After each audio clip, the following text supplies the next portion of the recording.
മുല്ലപ്പെരിയാർ അണക്കെട്ടിലെ ജലനിരപ്പ് 142 അടി കഴിഞ്ഞു. കൃത്യമായി പറഞ്ഞാൽ 142.10 അടിയാണിപ്പോൾ. തമിഴ്നാട് കൊണ്ടുപോകുന്ന വെള്ളത്തിൻ്റെ അളവ് കൂട്ടി റൂൾ കർവ് പരിധി നിങ്ങൾക്കറിയാം 142 അടിയാണ്. രാഹുൽ വിജയൻ വിവരങ്ങളുമായി ചേർന്നു. രാഹുൽ, എപ്പോഴും ഈ മുല്ലപ്പെരിയാറിൻ്റെ ജലനിരപ്പ് ഉയരുന്നത് നമുക്കൊക്കെ ആശങ്ക ഉണ്ടാക്കുന്ന കാര്യമാണ്. എന്താണിപ്പോൾ ഏറ്റവും ലേറ്റസ്റ്റായി മുല്ലപ്പെരിയാറിൽ നിന്ന് ലഭിക്കുന്ന കാര്യങ്ങൾ? ഒരു ചെറിയ തിരുത്തുണ്ട്, ഒരു അബദ്ധം പറ്റിയതാണ്.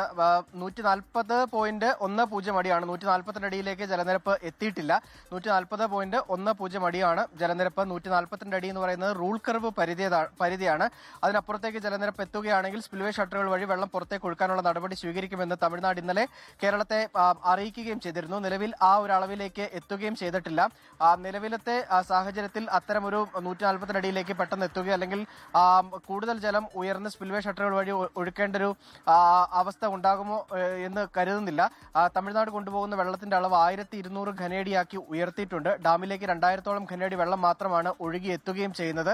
നിലവിൽ ആശങ്കപ്പെടേണ്ട യാതൊരു സാഹചര്യവും ഇല്ല എന്നുള്ളതാണ് ഇടുക്കി ജില്ലാ ഭരണകൂടവും അറിയിച്ചിരിക്കുന്നത്.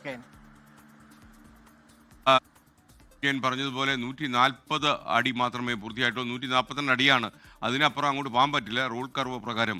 എന്തായാലും അണക്കെട്ടിലേക്കുള്ള നീരൊഴുക്കിൻ്റെ ശക്തി കുറഞ്ഞു, ആശ്വാസമുള്ള വാർത്തയാണ്. മാത്രമല്ല തമിഴ്നാട് കൊണ്ടുപോകുന്ന വെള്ളത്തിൻ്റെ അളവ് കൂട്ടുകയും ചെയ്തു.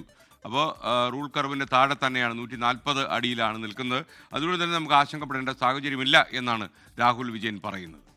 ലോകത്തെവിടെയായാലും ഏത് സമയത്തും 24 വാർത്തകളും ഓഗ്മെന്റഡ് റിയാലിറ്റി പാക്കേജുകളും എക്സ്പ്ലെയിനറുകളും വിശദമായി കാണാൻ ഞങ്ങളുടെ യൂട്യൂബ് ചാനൽ നിങ്ങൾക്ക് സബ്സ്ക്രൈബ് ചെയ്യാം.